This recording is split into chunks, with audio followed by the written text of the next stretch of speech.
नियम है, प्रतिदिन जो तुलसी जी की भक्ति करता है, तुलसी का पौधा रोप करके तुलसी जी का सिंचन करना, तुलसी जी को तिलक लगाना, तुलसी जी को माला पहनाना, तुलसी जी की परिक्रमा करना, तुलसी जी को प्रणाम करना, वो कोटि सहस्त्र युगों तक ऐसा महान सुकृत होता है कि भगवान श्री कृष्ण के नित्य समीप रहता है जो तुलसी जी की सेवा करता है। जब तक मनुष्य की लगाई हुई तुलसी की शाखा प्रशाखा, बीज, पुष्प, सुंदर दल से तुलसी जी सुशोभित होती है, तब तक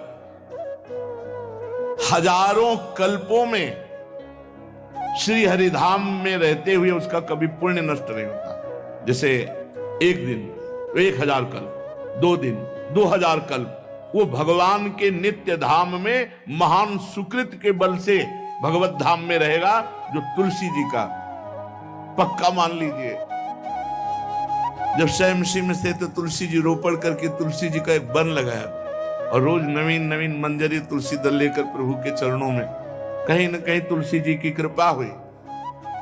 वृंदावन, ये वृंदाधिष्ठात्री देवी वृंदावन की है, इनकी कृपा के बिना हे चंद्रादने संपूर्ण पत्रों और पुष्पों को जो उतार करके सम्मान पूर्वक पहले प्रार्थना करनी चाहिए, हे वृंदा देवी, हे तुलसी जी, भगवान श्री हरि की पूजा के लिए या प्रियाजू की पूजा के लिए हम आपके कुछ मंजरी, कुछ दल लेकर के सेवा करना चाहते हैं, आप कृपा करके मुझे दीजिए, और फिर उतार लें। ऐसे नोचना नहीं, बहुत सम्मान से, बहुत प्यार से, तो तुलसी जी प्रसन्न होती हैं। जो मनुष्य तुलसी दल से श्री हरि की पूजा करता है, कोई भी पाप उसका स्पर्श नहीं कर सकता। पूर्व में किया हुआ कोई भी पाप उसको दंड नहीं मिलेगा, जो तुलसी जी की आराधना नित्य करता है। अब इतना जल भी ना चढ़ा दे, मार पुण्य हो जाए और तुलसी जी अंतर ध्यान, अनुकूल जल, जैसे मान लो गमले पे हैं तो इतना बड़ा तांबे का रोज उससे अब भर के लोटा चढ़ा दोगे, 2-4 दिन में अंतर ध्यान हो जाएंगे तुलसी जी। बहुत विवेक से जरूरत है, मतलब भारी पुण्य होगा। अब इतना बड़ा लोटा रोज जल चढ़ाओगे तो 2-4 दिन में पीली होके अंतर ध्यान हो जाएंगे। इतना जल, अनुकूल जल चाहिए। एक तांबे का छोटा सा लिया, इसे रोज डालो, उसमें कोई फर्क नहीं, और गमला उठाकर धूप में विराजमान करो। सेवा का मतलब क्या है? जो तुलसी जी को जल अर्पित करके तुलसी जी की सेवा करता है, हरि चिंतन करता, कभी कोई पाप उसका स्पर्श नहीं कर सकता। 100 भार सोना, 400 भार चांदी,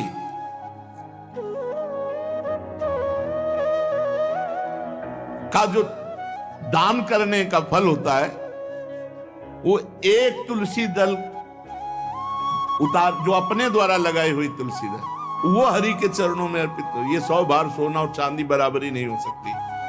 कितना महत्व है। जो रोज तुलसी दल चयन कर, द्वादशी को न चयन करे, द्वादशी को मतलब बहुत बड़ा अपराध लगता है तुलसी दल का, इस मतलब तुलसी के वृक्ष का भी स्पर्श न करे। प्रणाम नमस्कार दूर से, एक भी दल नहीं टूटना चाहिए। द्वादशी को ऐसा हमने महापुरुषों से सुना है कि मंजरी और पत्र उतारना ये ठीक नहीं, बिल्कुल नहीं ठीक है। ब्रह्म हत्या का फल लगता है, अगर जो पाप लगता है अगर कोई द्वादशी को तुलसी चयन, बहुत सावधानी से। जिसके घर में तुलसी का बगीचा होता है, कई पौधे होते हैं, उसको कहीं तीर्थ जाने की जरूरत नहीं, उसका घर तीर्थ है जिसके घर में तुलसी के पौधे हैं। और यमराज कभी उस घर में किसी भी मरने वाले को लेने नहीं आएंगे। जिसके घर में तुलसी, लगा लो भैया तुलसी लगा लो घर में, काहे कोई यमराज को आने दोगे? सबके घर में तुलसी। कितना सुंदर पहले था, घर में आंगन होते थे, आंगन में एक बहुत बड़ा, और फिर उसमें तुलसी जी, और फिर उसमें 2-4 नर्मदेश्वर और शालिग्राम ऐसे, और फिर घर का हर व्यक्ति जल चढ़ाना, प्रणाम करना, नमस्कार करना, चार पर कितनी पवित्र पद्धतियां हमारी थी। जब रसोई बने पहली गाय के लिए, फिर कुछ पक्षियों के लिए, फिर कोई संत महात्मा, कोई भिक्षु, ऐसा कितना पवित्र व्यवहार। यहाँ जैसे हमने देखा है, ये रसोई बन रही ना, तो धुआं नहीं खत्म होने पाता, वो ही सब अपवित्र किए हुए हैं, राक्षसी बुद्धि आती चली जा रही। तुलसी जी, ये भागवती को वस्तु है। हमें लगता है बालकनी तो होती ही, बढ़िया बालकनी में कैसा उठाने धरने वाला स्टैंड लोहे का रखो कि तुलसी जी को विराजमान कर दो। जिसके घर में तुलसी जी विराजमान होती है, उसके घर में यमराज कभी नहीं जाते। जो तुलसी जी का सेवन करता है, उसकी सारी कामनाएं तुलसी जी पूर्ण कर देती है। तुलसी जी को लगाना, तुलसी जी का पालन करना, तुलसी जी को सिंचन करना, तुलसी जी का दर्शन करना, तुलसी जी का स्पर्श करना, मनुष्य के द्वारा जो मन, वाणी और शरीर से पाप हो गए, सबको तुलसी महारानी क्षमा कर देती है, दग्ध कर देती है। पुष्कर आदि तीर्थ, गंगा आदि परम पावन नदियां, ये सब जो स्नान आदि, अवगाहन आदि करने का फल देते हैं, वो केवल तुलसी जी घर में विराजमान है, उसको फल मिल जाएगा। कितने बढ़िया। जो तुलसी जी की नवीन मंजरी प्रभु के चरणों में अर्पित करके प्रणाम करता है, वो चाहे कितना भी अपराध किए हो, वो कभी यमपुरी को नहीं देखेगा, कभी यमराज के पास नहीं जाएगा। जो मनुष्य तुलसी काष्ठ का घिसा हुआ चंदन लगाता है, उसके सारे संचित भस्म हो जाते हैं, और क्रियमाण जो वर्तमान, वो कभी उसको बांध नहीं सकते। तुलसी जी का काष्ठ का घिसा हुआ चंदन। जिसके घर में तुलसी की छाया होती है, वहां पितरों को अपने आप कल्याण प्राप्त हो जाता है। जो श्राद्ध करने से लाभ मिलता है पितरों को, घर में तुलसी लगा के, जो तुलसी की छाया, बड़ा वृक्ष, पितरों को तृप्ति मिलती है। चतुर्भुज ब्रह्मा जी सारंग धनवा श्री हरि के महामहिम स्वरूप की अनुभूति करने के लिए भी कहा है कि तुलसी जी का महान महात्म्य, अगर तुलसी जी का सेवन करे तो भगवान श्री हरि की महिमा को जान जाएगा। स्त्री हो या पुरुष, पुरुष नपुंसक नारीवा जीव चराचर कोय, सर्व भाव भज कपट तज मोह परम प्रिय सोय। शरीर वर्दी है, हमारी पोशाक है, हम सब एक हैं, आत्मस्वरूप है, कुछ अलग नहीं है। शरीर केवल पांच भौतिक है तो सबका पांच भौतिक है, उसमें चिन्ह है स्त्री पुरुष के, बस। इसके लिए भगवान की आराधना निषेध थोड़ी है। जो स्त्री या पुरुष श्री तुलसी जी के काष्ठ के मनके बना के, जैसे छोटी कंठी या बड़ी माला धारण करता है, श्री कृष्ण उसके बस में हो जाते हैं। यह है तुलसी जी की महिमा। परम सुहाग श्री कृष्ण मिल जाते हैं, और कौन सी हमें उपलब्धि चाहिए। हे गोप नंदिनी, तुलसी जी का सेवन करने से श्री कृष्ण वश में हो जाते हैं।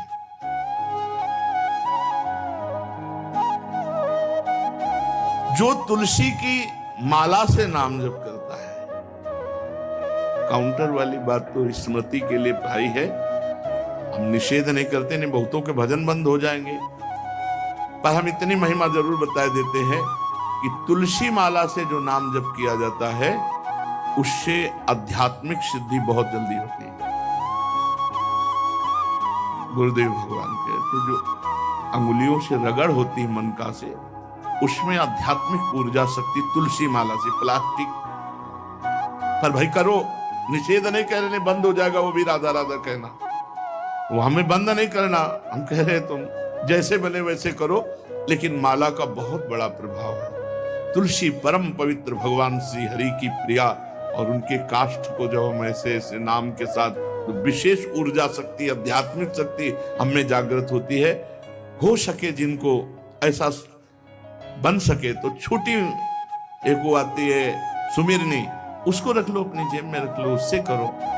और नहीं है तो भैया तुम इसी से करो, नाम जप करो, भाव को भाव अन खालसो, नाम जपत मंगल दिस दसो। सुंदर सुंदर तुलसी जी के वृक्षों के समीप बैठ करके जो अनुष्ठान किया जाए वो बहुत लाभदायक। श्रीमद् भागवत का, गोपाल सहस्त्र नाम का कोई भी पाठ तुलसी जी के समीप विराजमान करके किया जाए, आचार्य को बुला करके तुलसी पूजन करना चाहिए, विविध प्रकार के अनुष्ठान, अरे तभी तो सब मंगल होता है। पहले था, ने देखा है, 4 बजे माताजी दरवाजे के सामने लीपती, रोज का काम। जो पुराने घरों में देहरी के आगे आके 4 बजे लीप करके वहां अपना चौक पूर के दीपक जला, क्या पवित्रताएं थी, क्या मंगल था। जब किसी को निमंत्रण दिया जाता था सबके पैर धोए जाते थे, सुंदर बिछौना बिछा करके और उसमें बैठकर पत्तल और रज के सकोरा कुल्हड़ ऐसे भोजन पाया। कितना पवित्रता, जो हमारी पूर्व पवित्रता थी, धोती कुर्ता चोटी पवित्रता। अगर बाहर जा रहे तो पैजामा कुर्ता, ऐसे बहुत पवित्र पोशाकें थी, पवित्र आचरण थे, पवित्र खान पान था। घर में जाओ तो एक पवित्रता है। किसी भी घर में ऐसा नहीं था कि देव मूर्ति न विराजमान हो, किसी भी घर में ऐसा नहीं था तुलसी जी विराजमान न हो, 1-2 गाय जरूर होती थी, पवित्रता। अब तो बड़ा विचित्र, भारतीय गौएं जो श्वेत रंग की, जो अरुण रंग की, जो सींग वाली हैं, वो उनका आप दुग्ध देखिए, दूह कर रख दीजिए, स्वर्णिम कांति छाई मिलेगी। ये हमारी भारतीय पद्धति, ये हविष्यान्न, इससे देवताओं का, भगवान का, सबका अभिषेक पूजन होता है। शुद्ध गाय जो हमारी भारतीय है, तीला है उसके जैसे निकला हुआ, वो भगवान ने सेवा की है। हमारे गोविंद भगवान का नाम ही गोविंद, गौओं के इंद्र। भगवान सुबह से निकल जाते थे, शाम तक गौओं को चराते थे। बड़ा तो किशोरी जी ने श्री तुलसी जी के पूजन की बात,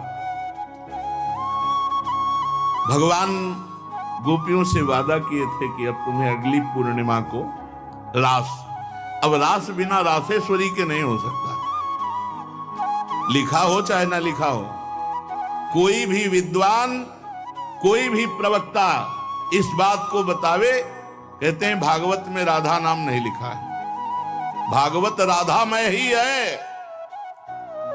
सांद्रानंद घन प्रेम मूर्ति किशोरी, बिना लाडली जू के कोई रास बता दे कहीं भी, कभी भी, कैसा भी, महारानी जू के बिना रासेश्वरी के रास हो ही नहीं सकता, लिखा हो चाहे ना लिखा हो। क्यों नहीं लिखा?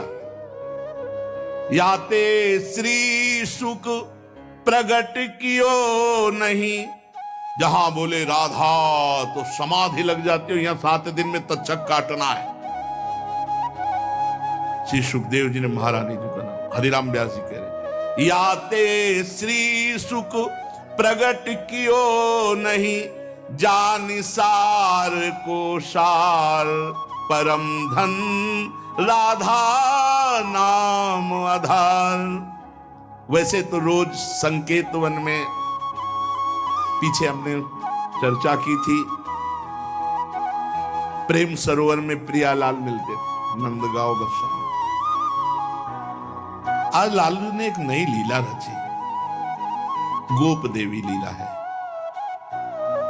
श्री लालजू महाराज प्रियाजू को रास के लिए उन्होंने सोचा एक बार छलिया रूप रख करके महल में प्रवेश करते हैं, देखते हैं लाडली जू पहचानती है कि नहीं, और कितना प्यार लाडली जू करती है। महाराज तो जो रूप धारण करें तो सभी सुंदर हैं, तो सुंदरता के समुद्र हैं। जब नकबेसर धारण करते ना, अंजन और घूंघट नीलांबर का, महाराज हृदय चूर चूर हो जाए, ऐसे सुंदर है। गोरी किशोरी भी चकोरी है जिनकी, नीलांबर धारण करके, और जिस समय लाली लगा के महाराज अपने राधा पी जी को कभी कभी जब आते हैं तो देखो ऐसा लगता है यार बलिहार है महाराज, जो रूप धारण करते सीधे हृदय पर प्रहार करते हो। प्रभु ने गोप देवी का रूप धारण किया, गोपांगना का। श्री चरणों में नूपुरों की झनकार, कटी में करधनी जिसमें क्षुद्र घंटिका लगी हुई है। अद्भुतम गोपिका रूपम चलत झंकार नूपुरम किंकिणी घंटिका शब्द मंगुलीयक भूषितम। बड़ी दिव्य अंगूठियां धारण किए हुए अंगुलियों पे, कमर में करधनी जो रुंझुन रुंझुन, श्री चरणों में नूपुर और रत्न कंकण के यूर मुक्ताहार विराजितम। कलाइयों में रत्न जटित कंगन, बीच बीच में चूड़ियां, कंगन ऐसे, बाजूबंद, कंठा, मोतियों के हार और शीश फूल, केशपास, बेणी रचना, नासिका में मोती की बुलाक, बेशर और अलकावली, घुंघराली अलकावली, श्याम वर्ण के केश। ऐसा रूप धारण किया जो देखे मुग्ध हो जाए। श्याम सुंदर को वृषभानु भवन की तरफ चले। खाई और परकोटों से युक्त वृषभानु भवन 4 दरवाजों से सुशोभित, प्रत्येक द्वार पर काजल के समान वर्ण वाले गजराज झूम रहे। राजभवन की बड़ी मनोहरता है। उस मंडप प्रांगण में वायु के समान वेग वाले घोड़ों से अंगरक्षक महल की रक्षा करने वाले चारों तरफ दौड़ रहे वृषभानु भवन में। और बड़ी ही सुंदर सुंदर गौएं, धर्म धुरंधर बलवान सांड रमा रहे। बहुत से गोपाल बंशी वेद धारण किए हुए उनको संभाल रहे हैं। वृषभानु जी का भवन क्या है, ऐसा लगता है कि विश्वकर्मा ने पूरी कला कौशल लगा दी। और महारानी जी के लिए भवन के अंदर ही बगीचा, झरना, सरोवर, सब कोटि कोटि सूर्य के समान कांति वाली सुंदर सुंदर मणियां खंभों में जटित हैं, जिससे प्रकाश फैल रहा है। रत्न मंडित आंगन, बहुत से रत्न स्वरूप भूमि पे जटित है। और वहां वीणा, ताल, मृदंग आदि बाजे बजाती हुई बहुत सी मनोहर सखियां फूल छड़ी लिए हुए दरवाजे पर खड़ी हैं, संगीत बज रहा है। उस अंतापुर में दिव्य विशाल उपवन की छटा छटक रही। भीतर ही अनार, कंद, मंदार, नींबू तथा अन्य ऊंचे ऊंचे वृक्ष लहला रहे। केतकी, मालती, माधवी लताएं बड़ी सुंदर वृक्षों का आलिंगन किए हुए श्री राधा निकुंज महल के अंदर ही कल्प वृक्ष के फूलों की सुगंध से भौरे मत वाले हो रहे हैं। शीतल मंद सुगंध वायु चल रही है। कहीं सहस्त्र दल कमलों के पराग को बारंबार वायु बिखेर रही है। निकुंज शिखरों पर बैठे हुए मोर कभी नाचते हैं, कभी कूक रहे हैं, कहीं कोकिला, कहीं सारस, कहीं सुख। और फूलों के सहस्त्र सहस्त्र सैयाएं जगह जगह, कभी लाडली जो इधर से निकले किसी में भी विराजमान हो जाएं। मेघ मंदिर में सैकड़ों फुहारे छूट रहे। बाल सूर्य के समान कांतिमान कुंडल तथा विचित्र वर्ण वाले वस्त्र धारण किए हुए करोड़ों बलवान महल के आसपास श्री लाडली जी के और श्री स्वामिनी जी की परिचर्या में सब सुसज्जित सखियां केसरिया रंग के सूक्ष्म वस्त्रों को सजाकर पर्दा बनाया गया है। जलज पुष्प, थलज पुष्प जगह जगह पल्लव बिखेरे गए हैं और घुटनों तक पुष्पों का पराग महारानी जो चलेंगे। राजभवन में ऐसा मालती मकरंदों के फव्वारे, मालती मकरंदों के, मालती के सुंदर मकरंद के पराग के सुगंध से युक्त ऐसे फव्वारे चल रहे हैं। ऐसे आंगन, करोड़ों चंद्रमाओं की कांतिमती कोमलांगी सहचरियां, करोड़ों चंद्रमाओं की कांति धीरे धीरे वहां सब निरीक्षण परीक्षण। श्री वृषभानु नंदिनी श्री किशोरी जी की सेवा में सहस्त्रों ऐसी सुंदरियां, जैसे चंद्रमा के उदय होने से ताराओं की कांति फीकी हो जाती है, तो जब लाडली जो पधारती है तो ऐसे सबकी कांति फीकी हो जाती है। देखो माई सुंदरता की सीमा, ब्रजनो तरुण कदम नागरी, निरखी करत अधग्रीवा। महान गौरव लाडली जी का। श्री किशोरी जी की अगवानी करने के लिए सखियां दौड़ पड़े। लाडली जी को संभाल संभाल के कर कमल पकड़ करके पराग मार्ग से सिंहासन पर बिठाया। फिर लाडली जी की जैसी सेवा होती, कोई चवर, कोई पंखा, कोई व्यजन, कोई पान बीड़ी। अब ये गोप सुंदरी थोड़ा घूंघट करके सकुचाती हुई कोई टोक न दे, वृषभानुभवर में पहुंची। एक सखी ने देखा फूल छड़ी से, रे कौन हो आप? मैं गोप सुंदरी हूं, गोप देवी। क्या कार्य है?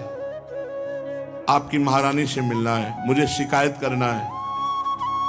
क्या शिकायत करनी? शिकायत करना है तो बाबा से करो जाकर। वो बात बाबा से नहीं कह सकती जो बात हमारे साथ हुई है, वो बात केवल लाडली जी से कह सकती है और वही हमारा निर्णय कर सकती है। हाँ, तो कोई गंभीर बात है, गंभीर बात है, इसीलिए तो महारानी जी कोई गोप सुंदरी आई अपने को बोल रही और वो आपसे अपना न्याय करवाना चाहती है। आदर पूर्वक उसको ला। पुष्पों के पावड़े जहां थे वहीं से गोप सुंदरी को घूंघट इतना किए हुए हैं, क्योंकि लाडली जी के सामने नेत्र चपलता इनकी खुल जाती है, तो इतना घूंघट किए हुए हैं। आदर से सत्कार पूर्वक पार्श्व में ही एक सिंहासन आसन डलवाया। आओ, तुम हमारी अतिथि हो, तुम्हारा स्वागत है, बैठो। कुछ खाओ पियोगी? हृदय जल रहा है, खाएं पिए क्या? नहीं, बात क्या हो गई? ऐसा क्या हृदय जल रहा है? कुछ आपको नहीं, हमारी पहले बात सुन लो और न्याय कर दो, बस हो गया।